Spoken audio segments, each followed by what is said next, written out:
ya Kongo DRC ni kwamba wakulima nchini Jamhuri ya Kidemokrasia ya Kongo wamepongeza Wizara ya Kilimo kufuatia mabadiliko makubwa yaliyoripotiwa tangu kuanzishwa kwa mfuko wa miradi ya maendeleo vijijini. Mwandishi wa habari wa kujitegemea Kilongo Espoli Iteli tayari yuko kwenye line ya simu hivi sasa. Espol, habari za DRC? Habari ni nzuri DRC, Lubumbashi, tunashukuru Mwenyezi Mola. Pengine sasa tupe taarifa hii ya wakulima huko Jamhuri ya Kidemokrasia ya Kongo. Ni mabadiliko gani makubwa hasa yaliyorekodiwa tangu kuanzishwa kwa mradi huo au miradi hiyo katika sekta ya kilimo nchini DRC?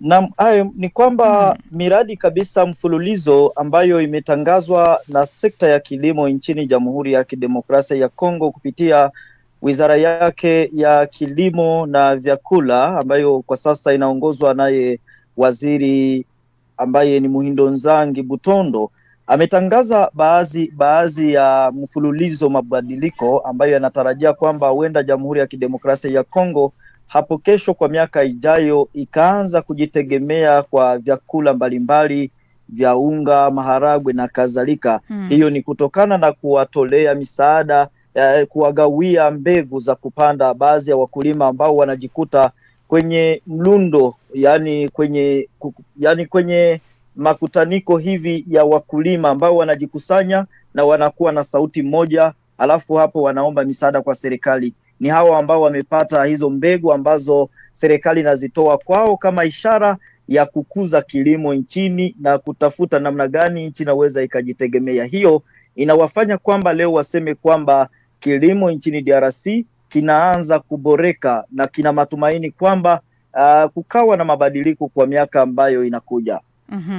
Na pengine sasa tuangalie wakulima wananufaikaje moja kwa moja na mradi ya maendeleo ya vijijini ambayo imeanzishwa na Wizara ya Kilimo ya nchi hiyo.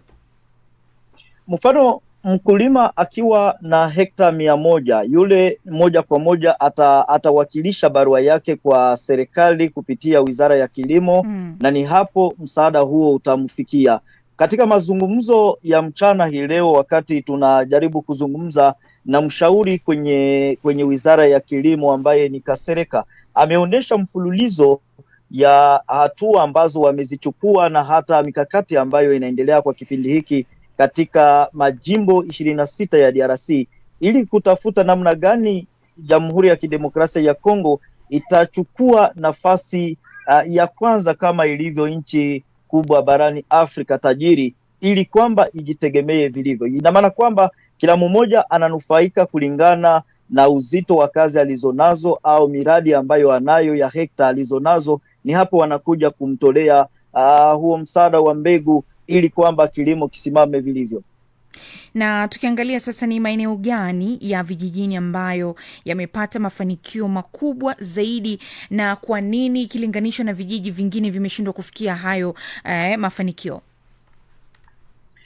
Baadhi ya vijiji tukitaja huko mashariki mwa DRC kama vile Beni, Butembo na hata Lubumbashi, matarafa ya Okatanga kupitia serikali za majimbo, tayari eneo hizo wamepata hiyo msaada au wamepata tayari huo msaada wa serikali, na maeneo mengine sasa yanatarajiwa, kwa sababu ni bado sasa usukani anauchukua waziri huyo, na ametangaza kwamba walikuwa tayari kwenye kikao cha mazungumzo kujadili namna gani watafika eneo zingine ambako sasa walikuwa hawajafika, lakini tayari kuna eneo zile tayari ambako wamepata hizo mbegu kama vile Okatanga, huko Kivu Kaskazini tayari wamefika na wamenufaika na misaada hiyo.